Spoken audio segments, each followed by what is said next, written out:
सलाम वालेकुम dear aspirants, welcome to academy of general knowledge. आज हम बात करेंगे कि वन पेपर एग्ज़ाम्स की तैयारी कैसे की जाए। देखिए, एकेडमीज़ में तो वन पेपर एग्ज़ाम्स की तैयारी के 20-30,000 बल्कि 40,000 तक चार्ज करते हैं। आई थिंक कि वन पेपर एग्ज़ाम को इतना मुश्किल नहीं है, कोई इसमें कोई क्वांटम मैकेनिक्स नहीं है। ईज़िली बंदा खुद से घर बैठ के इसकी प्रिपरेशन कर सकता है। मैं आपसे शेयर करूंगा कि मैंने कैसे वन पेपर एग्ज़ाम्स को तैयार किया और एमओडी, पीपीएससी, एफपीएससी और एटीएस के टेस्ट क्लियर किए। ना सिर्फ क्लियर किए बल्कि पंजाब फूड डिपार्टमेंट में अपने फर्स्ट अटेम्प्ट में ही एलोकेशन भी सिक्योर की। देखें, सबसे पहले आपकी बेसिक स्ट्रांग होनी चाहिए। Basic math, basic English, basic computer, basic Islamic study, basic Urdu, basic पाक स्टडीज़ वगैरह के अच्छी होनी चाहिए। बेसिक मैथ से ये मुराद दें कि आपने मैथमेटिशियन बन जाना। मीन आपके मैट्रिक तक के जो मैथ के कॉन्सेप्ट है वो क्लियर हो। आपको पता है ग्राफ क्या होता है, साइन कॉस थीटा क्या मतलब है, पाइथागोरस थ्योरम क्या होता है। क्योंकि आप देखेंगे छोटे छोटे से कॉन्सेप्ट को उठाते उनकी बेस पे पीपीएससी वगैरह में क्वेश्चन बन रहे होते हैं। लाइक सम टाइम ऐसा हो जाता है कि हमें इतने सारे आइटम्स, फॉर एग्जांपल 1000 आइटम्स की ये वैल्यू है तो बताएं 1300 आइटम्स की कितनी वैल्यू होगी। वो सिंपल सा एक कॉन्सेप्ट है। इसी तरह इंग्लिश इंग्लिश में भी आपने क्या करना है, आपकी बेसिक जो ग्रामर है वो आपकी क्लियर होनी चाहिए। आपको पता हो टेंसेस में कैसे सेंटेंस बनते हैं, एक्टिव वाइज, पैसिव वाइज कैसे काम करते हैं, डायरेक्ट इनडायरेक्ट क्या होता है। उसके बाद subject, verb, object, adjective, pronoun, mean ये छोटी छोटी चीज़ें आपको क्लियर होनी चाहिए। ऐसे ही बेसिक कंप्यूटर कंप्यूटर में आपको भावना होनी चाहिए कंप्यूटर क्या है, कि इसकी जनरेशन्स क्या है, इसकी हिस्ट्री क्या है, इसमें क्या कुछ इसके कंपोनेंट्स, इसका हार्डवेयर सॉफ्टवेयर क्या है। मीन कि अगर आप मैट्रिक लेवल की कंप्यूटर की 9-10 की बुक्स को कंसल्ट करें, आई थिंक कि आप इजीली से क्लियर कर जाएंगे। और एक और बात, पीपीएससी आजकल कंप्यूटर का जो पोर्शन होता है उससे बहुत हिट करता है। हिट करने से मुराद ये है कि बहुत टफ क्वेश्चन आ जाते हैं जिसमें से मोस्टली बच्चे पास नहीं कर पाते।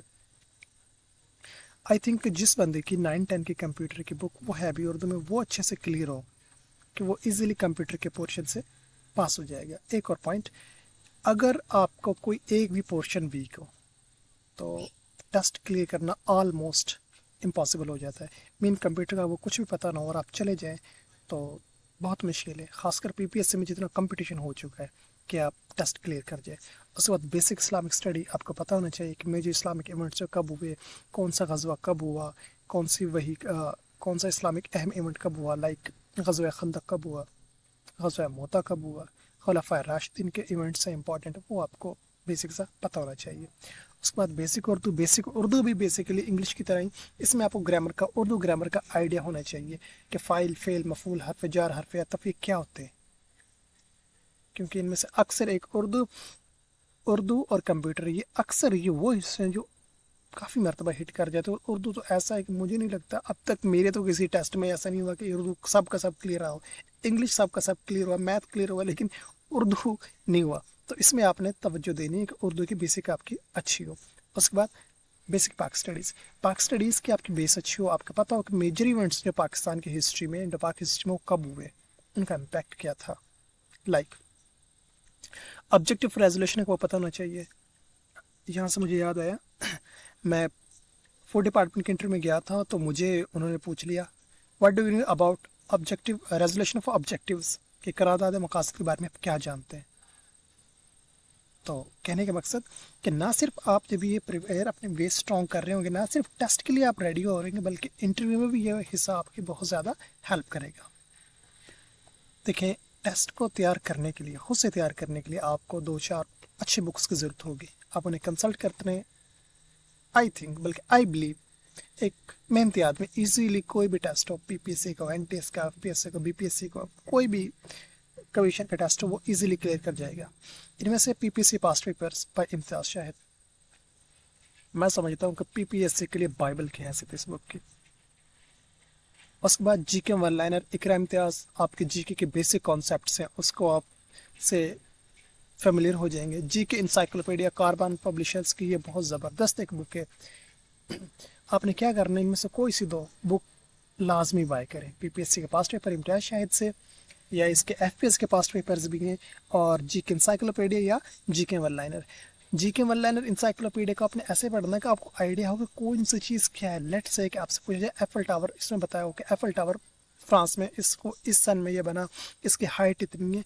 अब आपने जब पास्ट पेपर्स को पढ़ेंगे तो आपको वहाँ से चीज़ें क्लियर हो रही होंगी कि क्वेश्चन कैसे पूछा जाता है।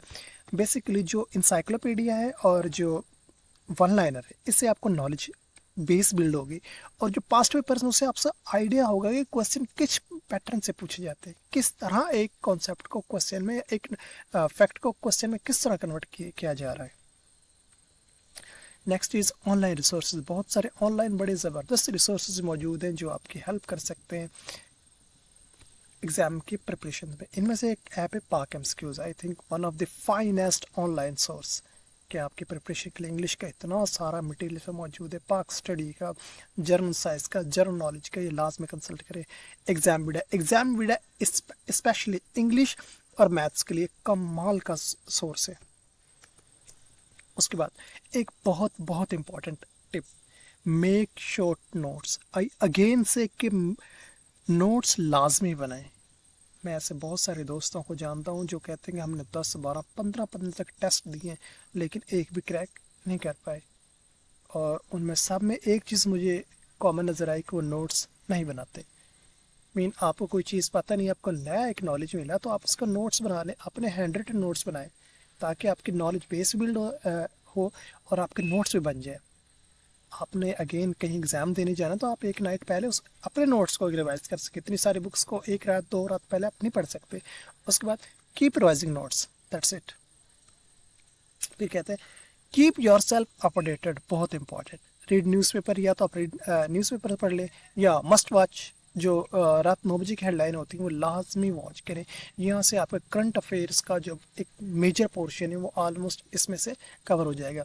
लेट्स से कि एक क्वेश्चन आ जाता है पीपीएस, बल्कि आया भी होगा कि पाकिस्तान का इस वक्त फॉरेन मिनिस्टर कौन है, या डेप्टी प्राइम मिनिस्टर कौन है, या इंटीरियर मिनिस्टर कौन है। जब आप न्यूज़पेपर पढ़ रहे होंगे और हेडलाइन को देख रहे हो तो आपको उसी वजह कोई ना कोई आती रहती है कि फॉरेन मिनिस्टर ने ये कह दिया, इंटीरियर मिनिस्टर ने ये कह दिया, डिप्टी प्राइम मिनिस्टर ने ये कह दिया, तो वहाँ से आपका क्लियर हो जाता है कि फ़लाँ बंदा हमारा प्राइम मिनिस्टर है, इंटीरियर मिनिस्टर है, या फॉरेन मिनिस्टर है, इस तरह।